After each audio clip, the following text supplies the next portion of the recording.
This is Atul and you are watching Apex Studies. आज के video में बेसिकली अपन बात करने वाले हैं कि जो अपने टॉपर्स रहे हैं इस साल के मास्टर एंट्रेंस में, जिनकी बात कर रहे हैं अपन, जो स्टार ऑफ अपेक्स है। वैसे तो देखो स्टार बहुत सारे हैं, इस बार जो रिजल्ट रहा है वो काबिले तारीफ रहा है। और इस काबिले तारीफ के पूरे पूरे हकदार वो स्टूडेंट है जिन स्टूडेंटों ने अपनी कड़ी मेहनत के दम पर ये मुकाम हासिल किया है, ये रिजल्ट हासिल किया है।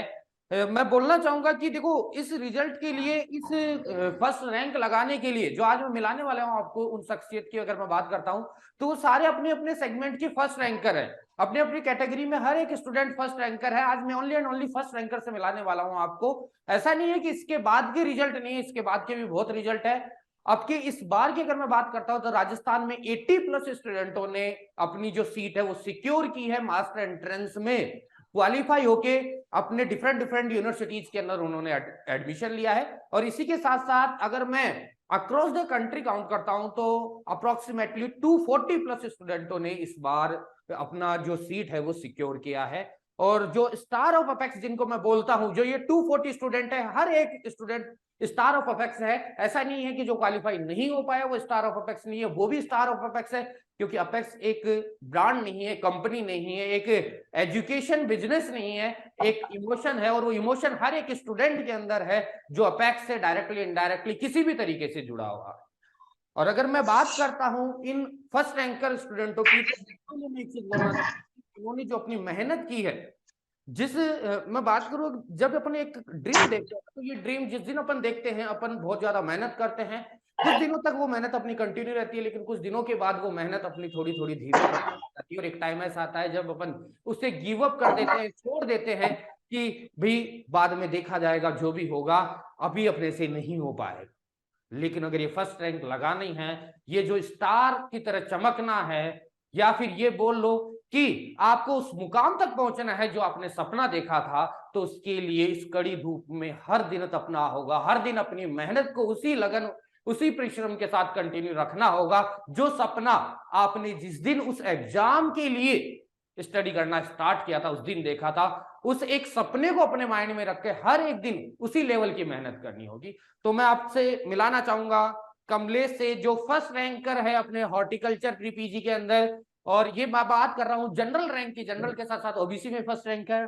इसके साथ साथ मैं मिलाना चाहूंगा वेद प्रकाश जी से, जो फर्स्ट रैंक है अपने एमबीसी कैटेगरी के अंदर। और इसके बाद में मिलाना चाहूंगा प्रदीप जी से, जो फर्स्ट रैंक है अपने एसटी कैटेगरी के अंदर। और उसके बाद में गीता गवारिया से मिलाना चाहूंगा, जो फर्स्ट रैंकर है अपनी कैटेगरी एससी के अंदर। मैं आप सभी का सबसे पहले अपेक्स स्टडीज के इस प्लेटफॉर्म पे हार्दिक अभिनंदन करता हूं, स्वागत करता हूं। और आपकी इस रिजल्ट के लिए मैं आपको जितना हो सकता है उतना, मतलब ये मान के चलो कि इस सक्सेस के लिए मेरे पास में कोई वर्ड है ही नहीं। जितनी शुभकामनाएं दे सकता हूं मैं उतनी शुभकामनाएं आपको देता हूं। और मैं सबसे पहले जानना चाहूंगा कमलेश जी से कि भाई आपकी क्या स्ट्रेटजी रही, क्या आप नए जो स्टूडेंट अभी मास्टर की प्रिपरेशन कर रहे हैं उन्हें क्या कह सकते हैं। अगर मैं शॉर्ट में पूछना चाहूं तो मैं सिंपली ये पूछ रहा हूं आपसे कि वो किस तरीके से अपना फोकस है वो स्टडी के ऊपर लगाए और क्या उनकी स्ट्रेटजी रही। Good evening sir. सबसे पहले तो आपका धन्यवाद। और सर बाकी तो आप गाइडलाइंस गाइड देते करते रहते हो बच्चों को, लेकिन मैं भी अपना थोड़ा बहुत एक्सपीरियंस शेयर कर सकता हूँ। बता जी रहा हूँ जो कि थोड़ा बहुत मुझे पता है, बाकी तो आप बता ही देते हो। मैं सबसे पहले तो यही बताना चाहता हूँ कि जो मैंने लास्ट टाइम भी आपसे बोला, उस टाइम वीडियो हुआ था, उस टाइम बोला था कि जो प्रीवियस ईयर के जो पेपर्स होते हैं, हाँ जी सबसे पहले आपको उन पर फोकस करना होता है, कि क्योंकि आपको उसका अनुमान हो जाता है कि कैसे क्वेश्चन कहाँ से कैसे क्या आ रहे हैं। उसके बाद में जो सेकंड वो भी मोस्ट इंपोर्टेंट टॉपिक ये होता है कि जब स्टडी मटेरियल जो भी होता है वो आपको फिक्स करना है। आपकी जो भी बुक्स है वो आप पहले सिलेक्ट कर लो। चाहे आपने उस टाइम बोला था कि अपना चाहे जो भी टाइम लेना हो, चाहे 10 दिन हो चाहे 20 दिन हो, टाइम ले लो, अपनी जो भी स्टडी मटेरियल फिक्स कर लो। वो सबसे नेसेसरी होता है, क्योंकि उसी में से आपको आगे पढ़ना है, फिक्स मटेरियल में से ही पढ़ना है। क्योंकि लास्ट टाइम जब एग्जाम पास में आती है उस टाइम पर आप और स्टडी मटेरियल आप ऐड नहीं कर सकते अपनी स्टडी में, क्योंकि फिर आप उसका रिविजन नहीं कर पाएंगे। और रिविजन तो मस्ट, रिविजन विदाउट रिविजन आप कुछ भी नहीं कर सकते। इसलिए जो स्टडी मटेरियल वो तो फिक्स करना ही होता है। और एक उन्हीं में से सर एक बेस्ट बुक के लिए मैं बोलूंगा, जैसे आप स्टडी सभी करते हैं, सभी के पास बुक्स भी होती है, एक या दो ज्यादा बुक्स भी होती है, लेकिन जी एक या दो बुक्स ऐसी होनी चाहिए आपकी बेस्ट बुक का मतलब उन्हीं के अंदर आपको जो भी आपकी मेजर सब्जेक्ट है वो पढ़नी है। उसके इर्द गिर्द आप जो भी अदर बुक्स आप पढ़ना चाहो वो पढ़ सकते हैं, जो भी टॉपिक्स आप देखना चाहो। और उन्हीं से एक बात ये भी है कि आप सभी बुक्स में जो मैटर होता है वो फिक्स ना, हर बुक्स में अलग अलग मैटर, किसी माइनर सब्जेक्ट बेस्ड होते हैं, किसी मेजर बेस्ड होते हैं। जो भी आपको सब्जेक्ट है, जो भी आपको चूज करना है, वो अपनी बुक में पहले ही सिलेक्ट कर लो कि ये सब्जेक्ट मुझे इस बुक में से पढ़ना है। जैसे अपनी ये एपेक्स वाली बुक है, इसके अंदर माइनर सब्जेक्ट और भी बेस्ट है, मेजर में भी ये बहुत बढ़िया बुक है, तो इसको भी रिकमेंड करना चाहूंगा। इसके अलावा जो अरुण कैटान है, उसके अंदर जो ग्रेडिंग वगैरह पोर्शन है, अदर सोयल वगैरह का जो भी पोर्शन है, वो भी बेस्ट दे रखा है। और इसके अलावा जो एसआर कार्ट है, वो भी आपकी बेस्ट ऑब्जेक्टिव बुक है। बाकी तो अदरवाइज जो भी बुक्स आपको प्रेफरेंस में लगे वो आप अपने हिसाब से सिलेक्ट कर लो, किसी से भी पूछ के, वो सबकी अलग अलग चॉइस होती है। और एक बात ये बताना चाहता हूँ कि ये सर, ये रैंक के लिए या फिर सिलेक्शन होने के लिए बच्चे ये सोचते हैं कि यार मेरे को 10 घंटे स्टडी करनी है या 12 घंटे स्टडी करनी है, वैसा कोई मैटर नहीं है। Hours does not matter. जितना आप पढ़ रहे हो वो भी पढ़ो, प्रोडक्टिव पढ़ो, वो ही इंपॉर्टेंट है। आउटपुट आपका अच्छा होना चाहिए। आप 5 घंटे पढ़ रहे हो, 4 घंटे पढ़ रहे हो, लेकिन उसमें आपका कंसंट्रेशन बढ़िया होना चाहिए, उसका आउटपुट होना चाहिए। इसलिए कि आप 10 घंटे 12 घंटे बैठे हो लेकिन आपका आउटपुट आ नहीं रहा कुछ, और उस बैठ के आगे इससे कुछ नहीं होने वाला। 5-7 घंटे में भी आप बेटर स्टडी, अच्छी स्टडी कर सकते हो। जी। और सर ये भी है कि अभी जो एग्जाम्स लास्ट अभी एग्जाम मैंने दे लिए, तो इतना अनुभव हो रहा है कि जो अभी पहले क्या है कि सर, जो ऑब्जेक्टिव बेस्ड क्वेश्चन ठीक ठाक आते थे, मतलब आप थोड़े हाँ। बहुत क्लियर कर सकते हैं, लेकिन अभी ऐसा होता है कि जो आपकी थ्योरी और कॉन्सेप्ट होते हैं ना, वो क्लियर करना जरूरी है, उसके बिना आप कुछ नहीं कर सकते। और जो कि आप विदाउट कोचिंग के शायद पॉसिबल नहीं है कि आपको ऐसा करना है। तो कोचिंग वाला की मैं रिकमेंड करूंगा कि यार, चाहे जरूरी नहीं कि आप से ही करो, किसी अदर कोचिंग से कर सकते हो, लेकिन अगर आपके पास टाइम है तो आप कोचिंग करो, आपके लिए वो प्रॉफिट होगा। वो मैं बताना चाहूंगा। बाकी थ्योरी पर थोड़ा ज्यादा फोकस करो। उसके बाद जब भी आप अपनी कोई भी सब्जेक्ट या कोई भी बुक कंप्लीट करो, उसके तुरंत बाद ऑब्जेक्टिव क्वेश्चन पर भी ज्यादा ध्यान दो, जो कि मैं बता रहा हूँ, जो अपनी एसआर का बुक है या अदर बुक्स भी और भी आती है, उनके ऊपर ध्यान दो और कॉन्सेप्ट बेस्ड स्टडी करो। बाकी जो अपने सेल्फ नोट्स जो भी अदर जो भी अपने जैसे ग्रेडिंग वगैरह सब्जेक्ट है, इकोनॉमिक्स है, इनके आप सेल्फ नोट्स भी तैयार कर सकते हो। जिस जिस सब्जेक्ट में इशू लगता है ना कि ये हमें नहीं आ रही है, हाँ। ठीक से नहीं आ रही, क्योंकि लास्ट टाइम पर आपको वही काम आती है, सेल्फ नोट्स नोट्स ही काम आते हैं। उनमें आप कभी भी कोई भी चीज कहीं से भी देखो तो उनको अपने नोट्स में ऐड कर सकते हो, वो आपके लिए प्रॉफिटेबल होता है। वही आपको एक अलग चीज के लिए, सक्सेस के लिए वही आपको आगे बढ़ाता है। और तो सर, और तो क्या आपको क्या ही बताऊं।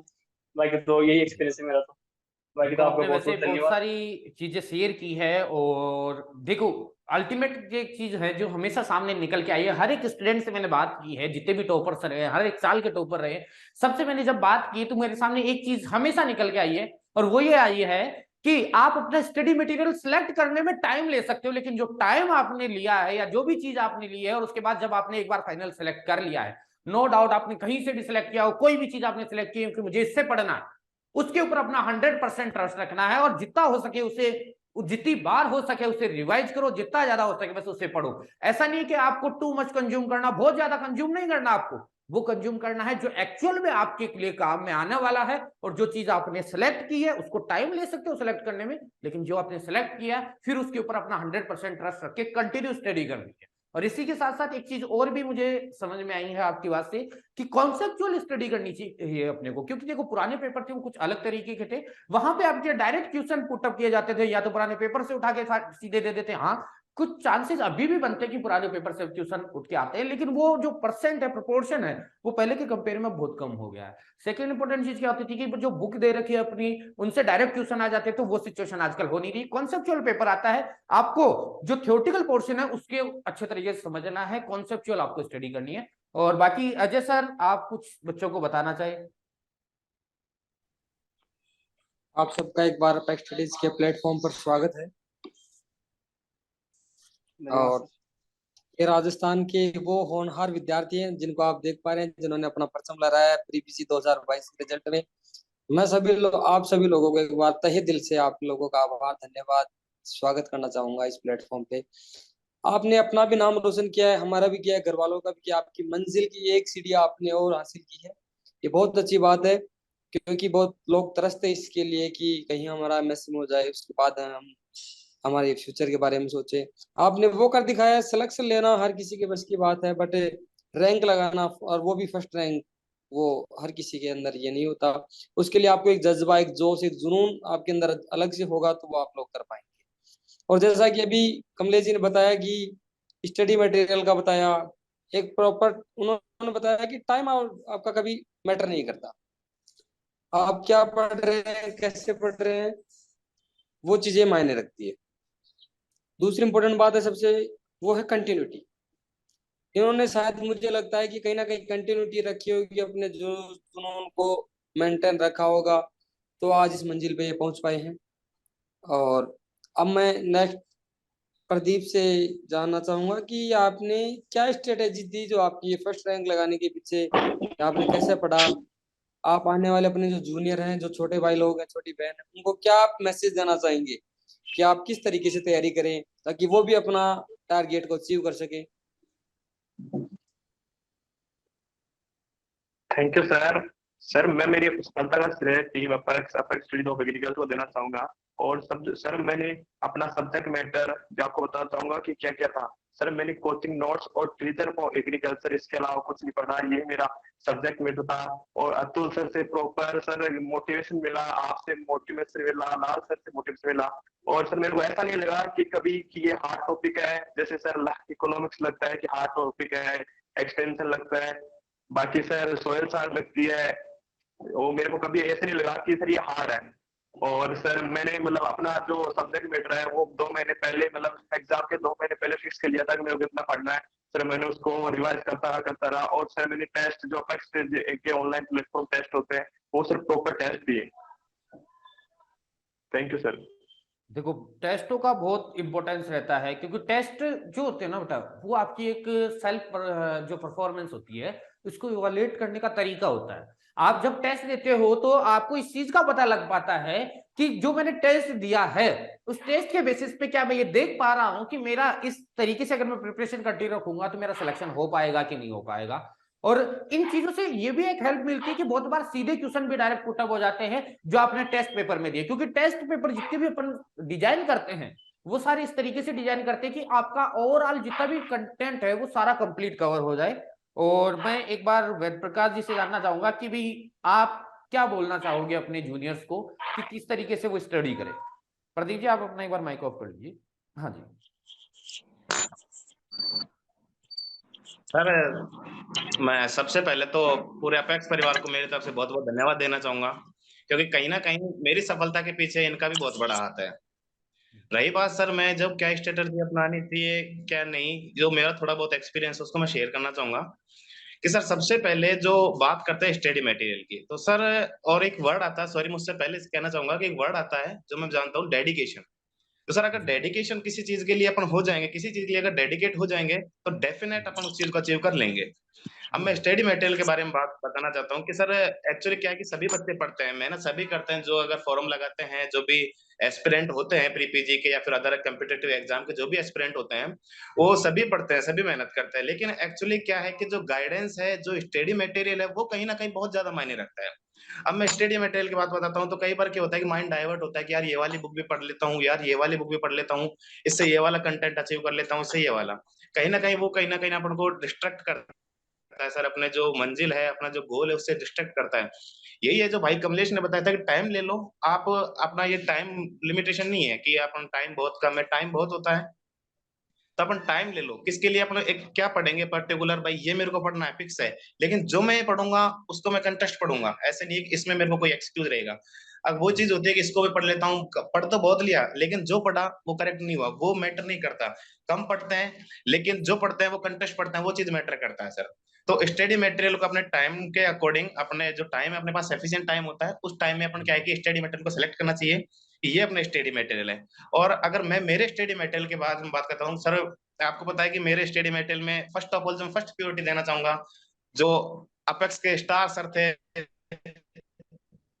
जो मेरे मायने आपके मेरे वॉइस लिए में थोड़ा बहुत सा चीज इश्यू है। मायने रखते हैं, उनके जो नोट्स उन्होंने अलग अलग चॉइस, अलग अलग कैसा, आपके वॉइस में थोड़ा इश्यू है जो भी बीच में। अलग अलग स्टूडेंट, हाँ हाँ तो क्या है कि सर एक्चुअली अलग अलग स्टूडेंट होते हैं तो उनकी अलग अलग चॉइस हो सकती है, वो जी मैं नहीं कह रहा पर्टिकुलर, लेकिन जो मेरी चॉइस बता रहा हूँ, मैं मेरा पर्सनल एक्सपीरियंस शेयर कर रहा हूँ। उसमें ये है कि सबसे जो मेजोरिटी थी मेरे स्टडी मटेरियल की, वो मेरे पास थे नोट्स अपेक्स के, जो मैंने प्रॉपर नोट किए थे और जो उनको लिखा था उनको मैंने प्रॉपर पढ़ा था। हालांकि जैसे कि अब ऑब्जेक्टिव क्वेश्चंस के लिए मैंने और बुक्स का हेल्प ली थी, बाकी अपनी जो ट्रीजर बुक है बहुत ही हेल्पफुल बुक है, कोई भी कम्पिटेटिव एग्जाम ले लो आप एग्रीकल्चर के रिगार्डिंग, जी तो है। और सर एक चीज आता है रिवीजन, रिवीजन भी सर कहीं ना कहीं अपने लिए बहुत मायने रखता है, बहुत एक बड़ी चीज है। जैसे कि आप बोलते हैं सर कई बार कि रीड लेस एंड रिवाइज मोर, जी जी तो ये सर बहुत अच्छी लाइन है, कहीं ना कहीं इसका एक बहुत अच्छा मीन निकलता है कि भाई ये नहीं है कि अपन को बहुत ज्यादा पढ़ना है, 15-15 घंटे पढ़ना है, ये है जितना पढ़ो अच्छा पढ़ो, लेकिन उस चीज को जो अपनी क्या है कि सर जो अपना स्ट्रॉन्ग पॉइंट होता है ना उसको ही और स्ट्रॉन्ग करो।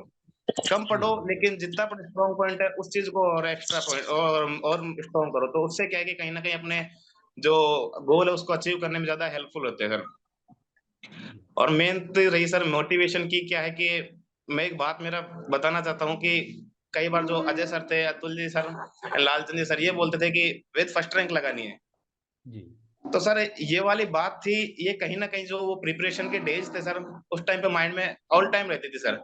कभी भी ऐसा लगता था कि यार चल आज स्किप करते हैं, आज नहीं पढ़ते हैं यार, आज चल ये कर लेते हैं, फिर तुरंत ही वो बात माइंड में याद आती थी कि सर उन सर का क्या है। तो कहीं ना कहीं जो जो टीचर्स हैं, जो आपके एडवाइजर है, कोई भी हो आपको जो भी सपोर्टिव हो, वो आपको कोई भी बात कहे ना तो उस चीज को आप अगर माइंड में रखते हैं हमेशा, तो वो भी कहीं ना कहीं बहुत हेल्पफुल होती है।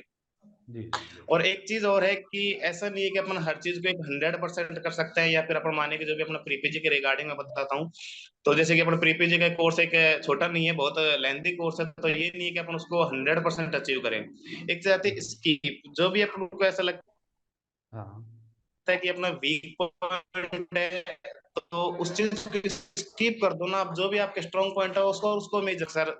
मैं स्टडी के जी लिए मतलब आप बेसिकली यही चीज बोलना चाह रहे हो कि जो हाँ, थैंक यू जो सर। आप जो आपके स्ट्रॉन्ग पॉइंट है आप उनके ऊपर काम करना चाहिए। देखो हर एक स्टूडेंट की कुछ वीकनेस होती है, कुछ उसके स्ट्रॉन्ग पॉइंट होते हैं। जरूरी नहीं है कि हर एक स्टूडेंट अपने हर एक चीज के अंदर स्ट्रॉन्ग ही रहता है, हर एक चीज उसे बहुत अच्छे से आती है, ऐसा कभी पॉसिबल है ही नहीं। क्योंकि हर एक स्टूडेंट के पास में कुछ चीजें ऐसी होती है जो उसकी सबसे स्ट्रॉन्गेस्ट पॉइंट होता है, और कुछ चीजें ऐसी होती है जो उसकी वीक होती है।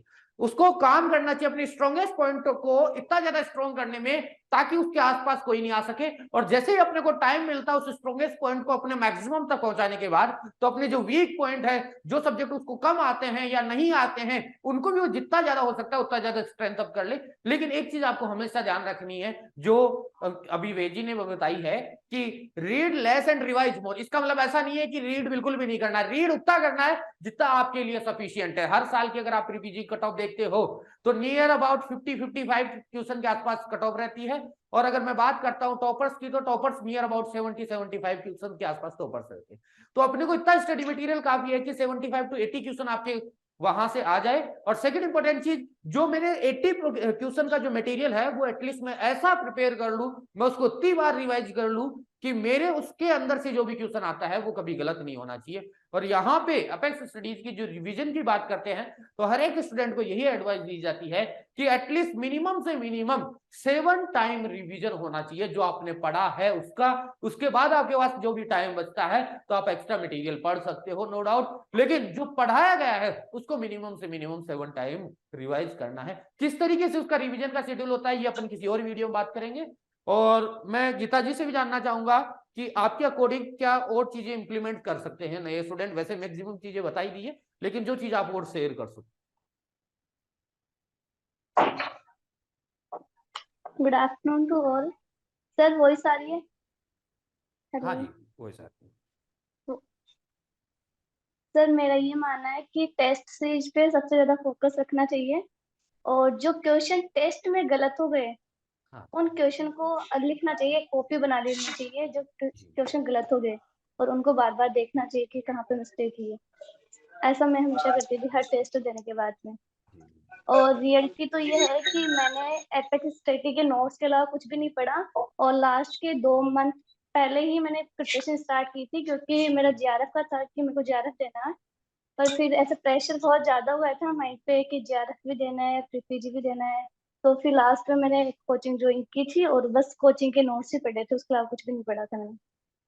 चलो बेटा अच्छी बात है। वैसे कॉन्ग्रेचुलेशन आप सभी को, आप स्टार हो अपने अपने सेगमेंट के, अपने अपने कैटेगरी के। और ऐसा नहीं है कि भाई देखो लाइफ के अंदर हर एक फेस आपको पार करनी पड़ेगी। और जैसे गीता जी ने भी बताया आपको कि जो क्वेश्चन आपको आ रहे हैं वो तो ठीक है, लेकिन जो नहीं आ रहे हैं उनको लिख लेना चाहिए। और लिखने से क्या बेनिफिट होगा कि जब लास्ट टाइम पे आप जा रहे होंगे तो वही क्वेश्चन अगर कोई आपकी या उससे रिलेटेड या उसके कॉन्सेप्ट के बेसिस पे कोई दूसरा क्वेश्चन आ रहा होगा तो एटलीस्ट वो आपका ठीक हो जाएगा। क्योंकि जो चीजें आपने गलत कर दी है उनके चांस है कि वो एग्जाम में अगर कहीं आए, क्योंकि देखो जो सिंपल चीजें हैं वो तो आपकी डेफिनेटली वैसे भी गलत नहीं होने वाली, ऐसी चीजें गलत होने वाली जिनमें कुछ चीजें कॉन्सेप्चुअल हो और उन चीजों के अंदर आप क्या कर रहे हो, कुछ चीजें मिक्स कर रहे हो, कुछ चीजें ऐसी है जिनको आप ठीक से अंडरस्टैंड नहीं कर रहे हो। तो लास्ट टाइम पे एक फास्ट रिकेप के लिए आपके पास में एक शॉर्ट नोट रहेगा। और दूसरी इंपॉर्टेंट चीज जो मैं बताना चाहूंगा आप सभी को कि जितने भी आपने चीजें पढ़ी है, चाहे वो आपने क्लासेस कहीं से ली हो, किसी भी इंस्टीट्यूट से ली हो, सेल्फ आपने की हो प्रिपरेशन,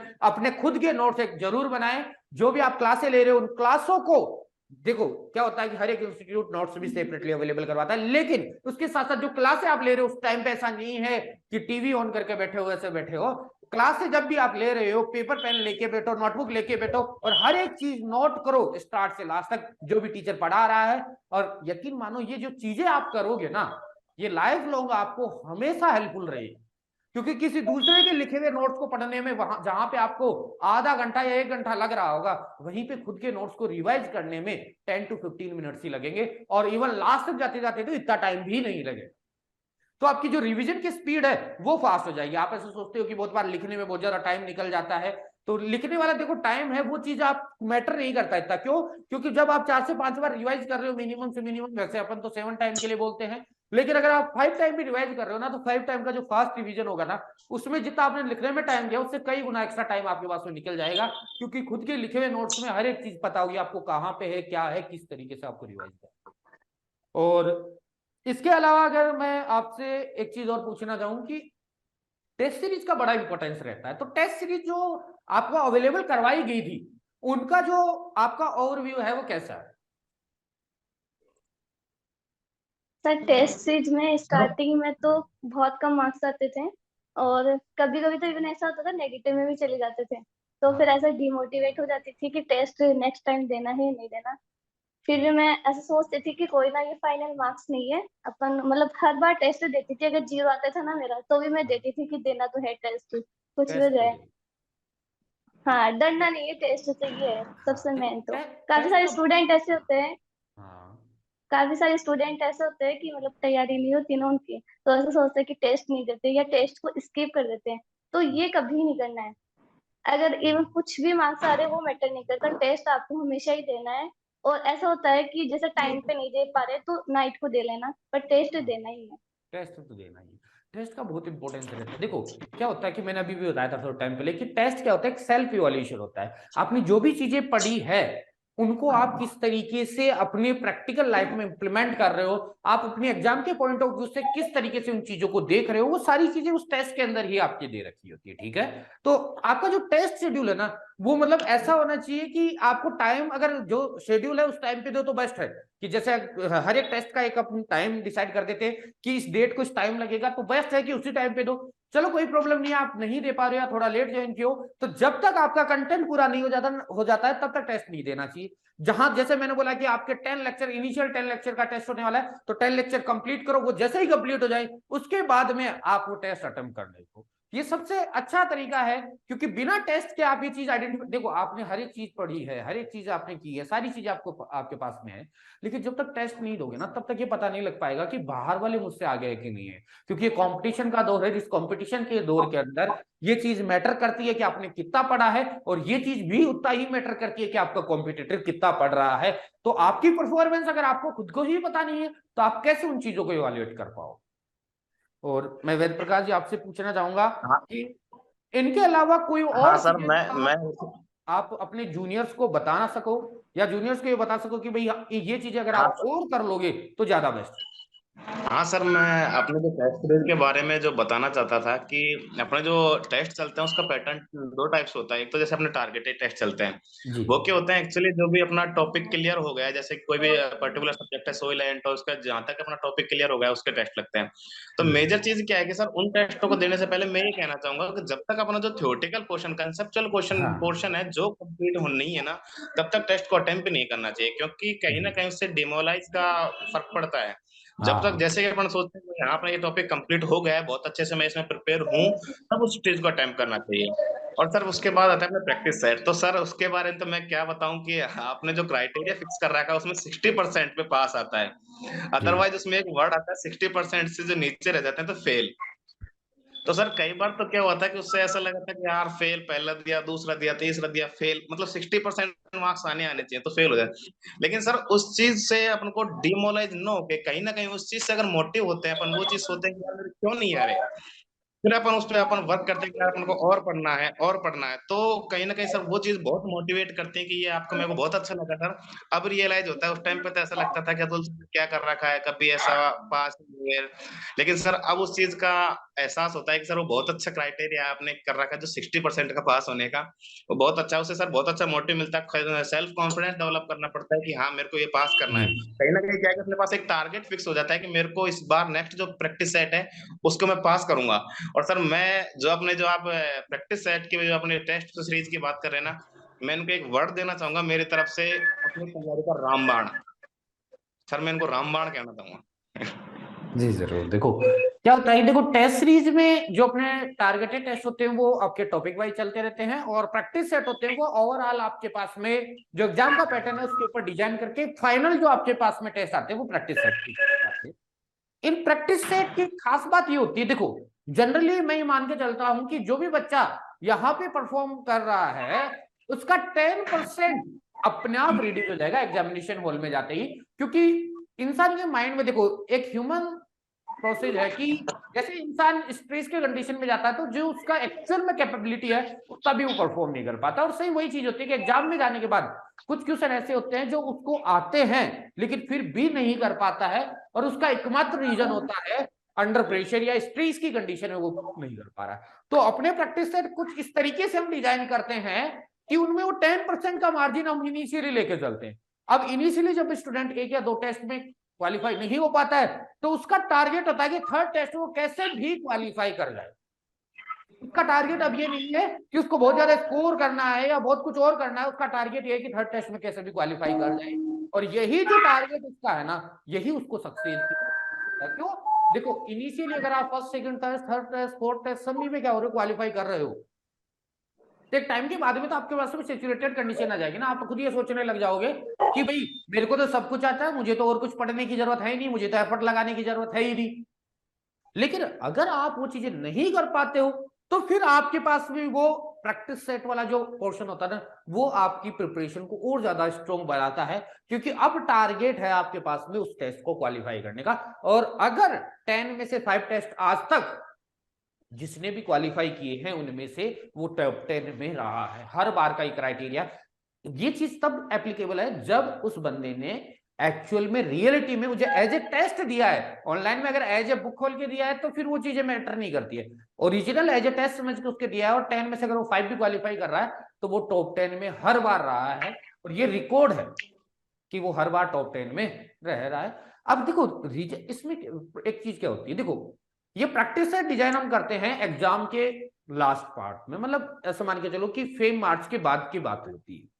अब देखो जिस भी बच्चे को गिव अप करना होता है, देखो बहुत से बच्चे ऐसे होते हैं कि मतलब बहुत ज्यादा हार्ड होते हैं, डिमोटिवेट हो जाते हैं। देखो जिसको डिमोटिवेट होना था, गिव अप करना था, वो ऑलरेडी कर चुका है। अभी मार्च अप्रैल वाला महीना ऐसा आ रहा है जिसमें आपकी प्रिपरेशन को बूस्टअप करना है, तो बूस्टअप करने के लिए वो लेवल आपके पास में होना चाहिए, उस लेवल की प्रिपरेशन आपको करनी पड़ेगी जिस लेवल के लिए फर्स्ट सेकंड या टॉप 10 रैंक आपकी लग सके। और इसके अलावा मैं कमलेश जी से और कोई अगर आपके पास में कुछ ऐसी चीज जो इतने टाइम से आपके माइंड में आई हो कि हाँ एटलीस्ट ये चीज और हो जाए तो ज्यादा बेस्ट है। सर और तो मैं यही बताना चाहूंगा, ये जो अपन टेस्ट वगैरह देते हैं इनके अंदर कंप्लीट जो टाइम होता है टेस्ट का, जो ड्यूरेशन होता है उसके अकॉर्डिंग ही इसको अटेम्प्ट करना चाहिए। जैसे कि अपन कोई टेस्ट दे रहे हैं 2 घंटे का अपना जो टेस्ट है, उसमें से अपन अक्सर ऐसे करते हैं 20-25 मिनट या आधे घंटे के अंदर टेस्ट को जल्दी के अंदर देख के कंप्लीट कर देते हैं। उससे आप उसका एनालिसिस नहीं कर पाओगे अच्छे से, उसको आप ऐसे अटेम्प्ट करो जैसे एग्जाम हॉल के अंदर ही बैठे हो। ये बहुत इंपॉर्टेंट चीज मुझे लगी है कि मैंने भी पिछले साल भी बहुत से बच्चों को बताया था कि आपका टेस्ट अगर 2 आवर का डिजाइन किया है तो उसको 2 आवर के अकॉर्डिंग अटेम्प्ट करो, उसको 1 आवर या फिर हाफ आवर के अकॉर्डिंग अटेम्प्ट मत करो। क्यों? क्योंकि देखो जब आप इस इंस्टीट्यूट के पेपर दे रहे हो या आप कहीं और के पेपर दे रहे हो तो उनके पास टीचरों का एक फिक्स सेगमेंट होता है, और उस फिक्स सेगमेंट का माइंडसेट आप ऑलरेडी बहुत सारे टेस्ट उसके देते आए हो, तो आपको एक थोड़ा बहुत आइडिया लग चुका है। तो आप उन चीजों को क्या होगा इजीली सॉल्व कर लोगे। आप स्टार्ट के 2 वर्ड पढ़ोगे आपको क्वेश्चन का पता लग जाएगा। लेकिन बहुत बार ऐसा हुआ है कि स्टार्ट के 2 वर्ड तो आपके क्वेश्चन का आंसर कुछ और बता रहे हैं, लेकिन लास्ट में एक वर्ड ऐसा डाल दिया जिससे क्वेश्चन जस्ट अपोजिट बन गया और उसका आंसर चेंज हो गया। और बहुत बार ऐसा भी होता है कि ऑप्शन 4 दे रखे हैं और चारों में से अपने को फर्स्ट ऑप्शन आपका क्या है, आंसर मिल गया, आपने फर्स्ट ऑप्शन टिक कर दिया, सेकंड ऑप्शन मिल गया, लेकिन एक्चुअल में थर्ड फोर्थ में ऐसे ऑप्शन दे रखे थे जो एक्चुअल में राइट हैं उस चीज के लिए, वो मोर अप्रोप्रिएट थे फर्स्ट के कंपेयर में, क्योंकि अपन ने जहां पे भी क्वेश्चन पढ़ा था वहां पे फर्स्ट राइट, तो अपन ने फर्स्ट जैसे ऑप्शन मिला तो अपन ने राइट कर दिया, थर्ड फोर्थ तक तो अपन पहुंचे नहीं। तो जो क्वेश्चन का प्रॉपर टाइम है वो प्रॉपर टाइम उस क्वेश्चन को देना चाहिए ताकि आप उसका एक बेस्ट आउटपुट ले सको। देखो आपके माइंड में होगा कि एक क्वेश्चन गलत हो जाएगा, एक क्वेश्चन की बात नहीं होती बेटा, बात होती है 0.1 0.2 मार्क्स की। 0.1 0.2 मार्क्स के अंदर स्टूडेंट एग्जाम से बाहर हो रहा होता है या फिर एग्जाम में क्वालिफाई हो रहा होता है। आपके एक क्वेश्चन की बात करता हूं तो एक क्वेश्चन से तो आपके 4 मार्क्स का हो जाता है और 1 मार्क्स नेगेटिव, मतलब टोटल 5 मार्क्स का लॉस हो रहा है आपको। तो ये तो बहुत बड़ी बात होगी ना एक क्वेश्चन। तो आपका जब क्वेश्चन का सेगमेंट है या जो पेपर का सेगमेंट है 2 आवर का डिजाइन किया है तो 2 आवर के अकॉर्डिंग अटेम्प्ट करना चाहिए।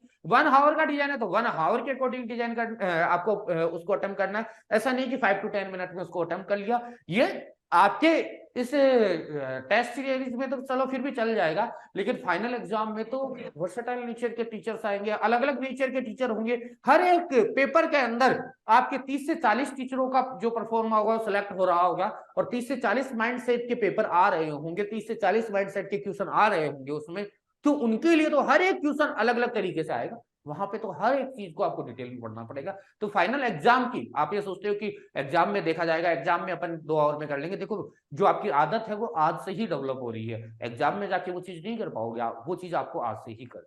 इसके अलावा कोई और अपनी इच्छा से कुछ और बताना चाहे अपने जूनियर्स को जो इस साल? Yes sir. हाँ जी सर मतलब स्टडी तो सभी करते हैं पर सर मतलब जूनियर को स्मार्ट स्टडी सर 7-3 टेस्ट दो तो सर एक बार टेस्ट दिया तो दोबारा रिवीजन करो तो उसी टेस्ट को दोबारा देना चाहिए sir, according to me sir. जी जी।